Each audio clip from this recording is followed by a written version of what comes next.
Okay, so good morning everyone. So let me just tackle about supply chain design and planning. So one of the important things in supply chain management is to design and to plan out overall architecture.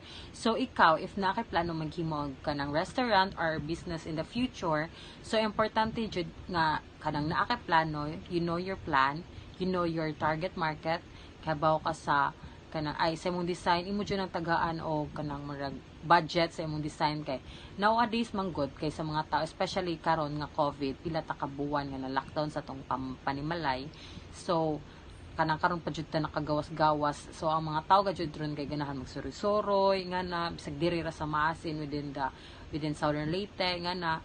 So for me importante jud ang design sad kay ako like katong niadto mi sa Hilongos lisod na katong sa tambaan nga daghang buwak, as in lisod jud siya agion na flatan pa mi ang nakakuan pa mi gligid ingato, pero worth it jud tanan worth it jud tanan among ka stress didto nga again kay nindot man gud ang view, nindot ang place, nindot ang vibe, nindot sad ang food, pero ang kuan ra jud ang agiana na jud lami. Pero if ako pangutanon nga kanang gusto pa ba ko ato, yes, gusto pa ko mabalik dito because of the place, kanang marag makakuan ba siya ba makahatag nimo good vibes kay kanang marag fresh air ladyo sa city, or di man puting lagi city ang masin, pero ladyo ra just sa mga tao ba marag, as what I have said earlier in designing and in planning, it is important that you really know your target market, your occupation design, your capacity planning, and your strategic outsourcing. Kay importante mo gud na before ka magtukod og business.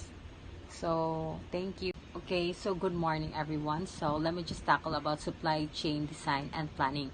So one of the important things in supply chain management is to design and to plan out overall architecture. So ikaw, if nakiplano maghimo ka ng restaurant or business in the future, so importante jud nga kanang nakiplano, you know your plan, you know your target market, kabaw ka sa kanang ay sa imong design imo jud ang tagaan o kanang marag budget sa imong design kay nowadays manggod kay sa mga tao especially karon nga COVID pila ta ka buwan nga na lockdown sa tong panimalay, so kanang karon pa jud ta nakagawas-gawas, so ang mga tao gajud ron kay ganahan magsuroy-suroy nga na bisag diri ra sa maasin within Southern Leyte nga na. So for me importante jud ang design sad kay ako like katong niadto mi sa Hilongos lisod na katong sa tambaan nga daghang buwak, as in lisod jud siya agion na flatan pa mi ang nakakuan pa mi gligid ingato, pero worth it jud tanan worth it jud tanan among ka stress didto nga again kay nindot man gud ang view, nindot ang place, nindot ang vibe, nindot sad ang food, pero ang kuan ra jud ang agiana na jud lami. Pero if ako pangutanon nga kanang gusto pa ba ko ato, yes, gusto pa ko mabalik dito because of the place, kanang marag makakuan ba siya ba makahatag nimo good vibes kay kanang marag fresh air ladyo sa city, or di man puting lagi city ang masin, pero ladyo ra just sa mga tao ba marag. Good morning, everyone. I'm here to discuss the continuation of our Bill's topic, the supply chain configuration. Supply chain configuration has two types of network. First network is stable network. Stable network have long-term stability between the supplier and the distributors. And also the stable network has more control over its suppliers and distributors operation. Example ani is, ang company is makademand sa ilang supplier kung kanusa sila magpa-deliver og otro or bag-o nga supply. The second type of network is the dynamic network. Dynamic network is short-term in suppliers and distributors, but they achieve high level of operational flexibility and strategic agility, and also have higher risk in operational cost control and quality standard. It is higher risk kay kung ang supplier mo hatag or mo-pa-deliver og item sa customer nga naa ay damage, dili na siya alid-an og bag-o nga walay damage. And then ang customer pod magbayad sa item bisan og ang iyang product or ang item nga nadawat is koan na ay damage.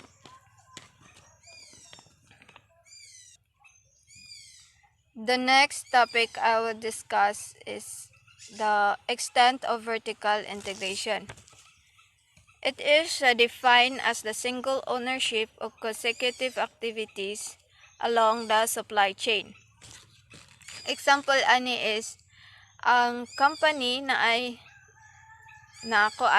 mo distribute sila or sila ang supplier, and then naapod sila kaugalingon nga tindahan nga mo baligya sa ilang kaugalingong brand or product. Then the next is backward integration.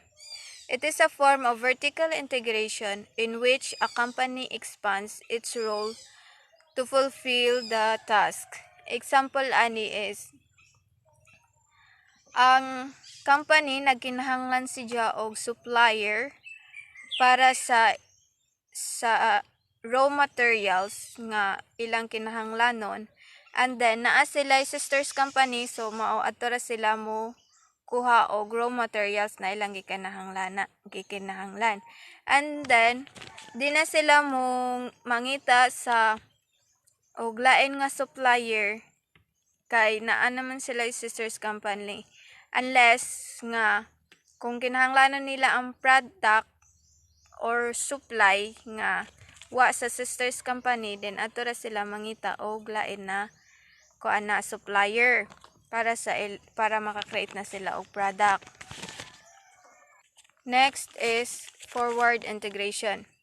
It is a strategy that involves a form of downstream vertical integration whereby the company owns and controls business activities that are ahead in the value chain of its industry. This might include, among other, direct distribution or supply of the company's product. Example ani is ang Pacifica Agrivet. Na sila'y production, and then ilang ibaligya sa ilang tindahan. Pero nagkinahanglan gyapon sila og lain nga brand sa product para ibaligya nila sa ilang tindahan. So nangita sila og supplier nga maka-provide sa sa lain nga product.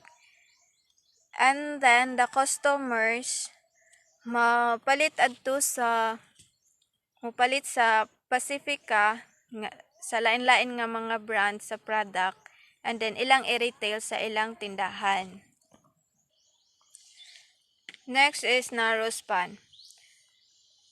Narrow span is the organization nga gisupervise sa manager pero gamay ra ang iyang mga tao. Example ani is ang coffee shop.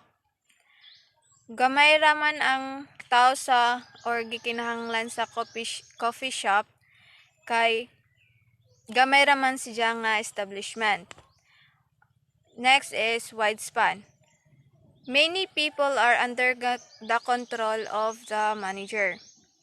Example ani is ang general manager sa usa ka hotel.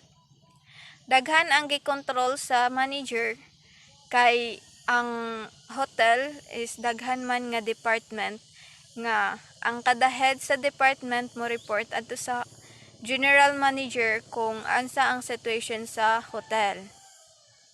I'm here to discuss my topic about the story of Ford Motor Corporation, which is connected to vertical integration topic. Okay, what is vertical integration? Vertical integration, which is a distributors or retail locations to control its value or supply chain. So in 1930s, Ford Motor Corporation, commonly known as Ford, is an American multinational automaker that was founded by Henry Ford. So he created one of famous Ford passenger car, which is the Model T. So instead nga sa paghimo ni siya ingani nga kanang paghimo ni siya ingani ijang sakyanan nga Model T, instead nga mogamit siya og contractors o independent supplier para sa ijang mga kinahanglan nga gamit, mas ni-prefer siya nga di siya makuha og supplier, instead siya ra mismo ang ni-design sa ijang mga kinahanglan nga mga gamit para sa ijang sakyanan. So in the end, Ford can proclaim that it did not really need any supplier, and everything that built into his Ford Model T was made by Ford. So in the same period, but on the contrary, the second largest American automobile was the company GM. Company GM was pursuing a different strategy on the extent of vertical integration. Alfred Sloan, the CEO of company GM, choosing to use the independent suppliers for suppliers for many of its materials and components, unlike sa kadtong Ford. Dinali ni siya kay instead of mosettle siya sa usa ka supplier, nangita siya independent one para makamit niya ang competitiveness sa lain pang mga business. So kumbaga, ni-engage siya sa supply chain flexibility, though lahi-lahi sila og vertical integration, pero pareha sila nga mga successful. Hi everyone, I'm Michael G. Goso. Today I'm going to define to you all the term outsourcing. Outsourcing, of course, when a business hires an outside vendor or a third party to handle specific jobs within their organizations. Any business that works with a third party instead of hiring their own staff to do their job internally, they simply, or the companies or a business or the businesses simply outsource. Outsourcing is very popular because outsourcing save money while hiring vendors who are highly competent in specific areas of business. Magatag ko gamay example, guys. For example, when a company uses a third party, atong i-example ay ang call center here in the Philippines as their call answering service, mo na gitawag na outsourcing. Kibali, outsourcing customer service tawag ana. When example number 2, when a business kanang wants to save money rather than of kanang hiring their own staffs, kanang gingon o ganina sa idang example, ang usa ka kumpanya kanang mag-outsource sila sa usa ka agency that kanang specialize kanang in lead generation.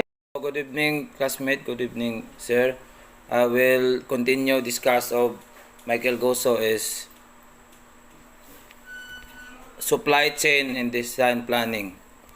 So, for me, other closely related concept in supply chains architecture design is called offshoring.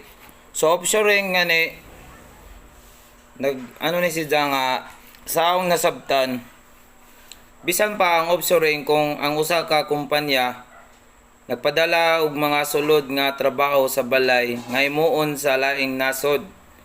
Ang usa ka pananglitan og offshoring alang sa usa ka kumpanya nagbase sa Estados Unidos para makahimo sa ilang mga produkto sa Mexico. Pareha sa offshoring sa outsourcing sa katapusan makatipig sa lapi sa mga kumpanya apan gibub-an nila ang mga gasto sa lain-laing paagi.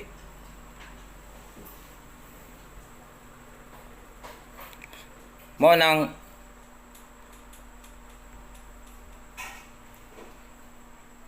nindot gajud pod nga atong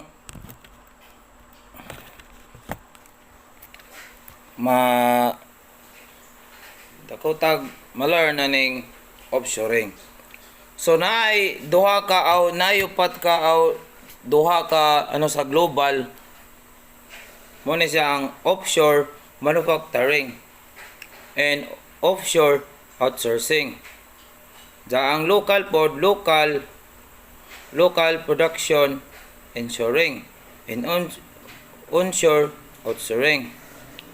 So natay mga three types of outsourcing business can be broadly observed in the categories. So number 1 is business process outsourcing o BPO. So napo ni mga example ng BPO na marketing, call center, outsourcing, R&D o process outsourcing, engineering, process outsourcing o EPO, HR, and recruitment process o outsourcing, knowledge and process outsourcing or KPO, business and function, ang kadua day business function outsourcing, tulo ka example ni financial auditing, IT service and logistic service. Ang ikatulo, facility and manpower outsourcing and capital outsourcing, and ang duha ka meaning ni duha ka example ni capital equipment leasing and pre-lent expert hiring. So mo to ang mga types of outsourcing. So outsourcing is relatively simple understand as a concept. So ang nasabtan sa outsourcing, ano ang pila ka kasagaran kalihukan sa pag-outsource sa pagdumala sa kahiguanan sa tao, pagdumala sa pagsiladad, pasilidad, pagdumala sa supply chains, accounting, suporta, mo na do kalimti ang suporta og serbisyo sa customer, pagpamaligya og laraw sa tabang sa computer, panukod duke, laraw sa pagsulat-sulod sa enerhiya, serbisyo, donestiko og legal na dokumentasyon. So, more to ang topic. God bless and thank you for watching, guys. God bless you all.